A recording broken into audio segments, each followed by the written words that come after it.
शदीद झटके महसूस किए गए। जिला खैबर और बदाबाद में भी ज़लज़ले के झटके महसूस किए गए। इसके साथ साथ पेशावर और गिरदोनवा में भी ज़लज़ले के शदीद झटके महसूस किए गए। चित्राल और गिरदोनवा में भी ज़लज़ले के झटके महसूस किए गए और सरगोदा शहर और गिरदोनवा में ज़लज़ले के झटके महसूस किए गए।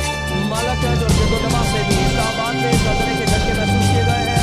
जिला खैबर और बदाबाद, इसके साथ साथ पेशावर और गिरदोनवा, चित्राल और गिरदोनवा, सरगोदा शहर और मालाकंद और गिरदोनवा में भी ज़लज़ले के झटके महसूस किए गए हैं।